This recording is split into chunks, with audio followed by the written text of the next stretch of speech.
अपजरिया टूटे रे नाना दी। ए चुप रह गजब वाले काहे ठीक तो बा।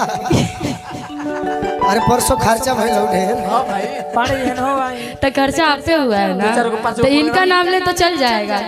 परसों खर्चा इनका नाम गोलू जी के ले लीजिए। तो सही बात है इधर मत कि कमरिया टूटे रे नाना दी, अपजरिया टूटे रे नाना दी।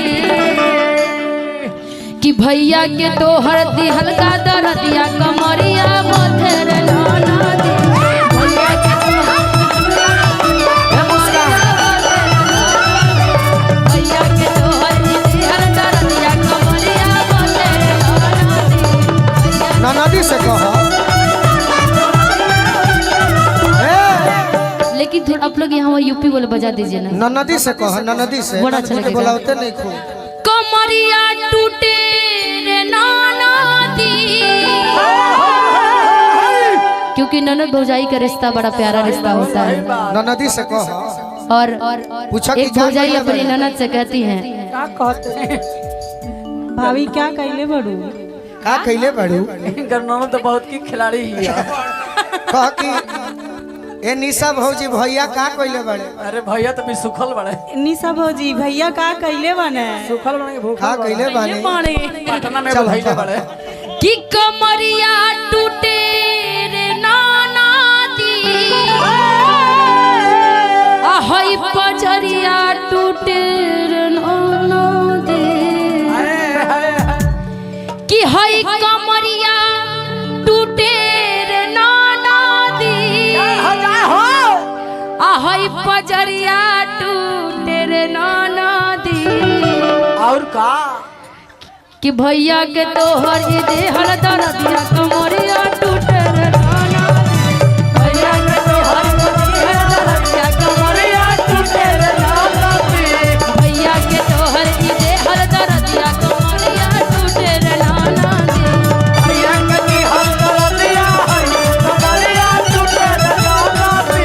रात उठा के बैठा के तू राजा माजली हल खूब।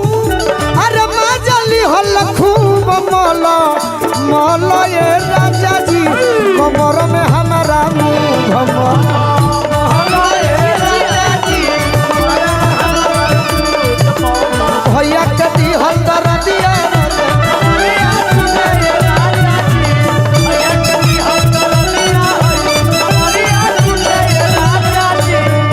करता दर्दिया हमर पूरा ई शरीरिया।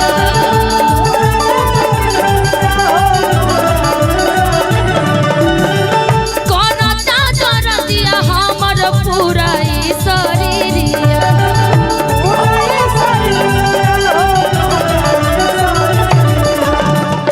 निशा के भाई है।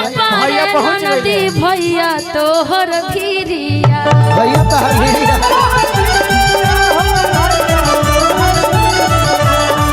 ए हमें न पड़े नदी गोलू तोहर फिरिया।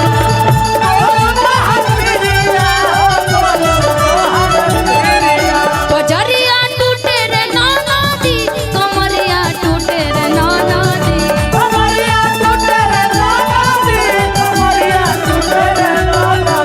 अब भैया के तोहर ई दे हल दर्दिया कमरिया टूटे रे नाना दी। कैसन भाई ऐसन ननद और पति दोनों बदमाश है। कि भैया के तोहर ई दे हल दर्दिया कमरिया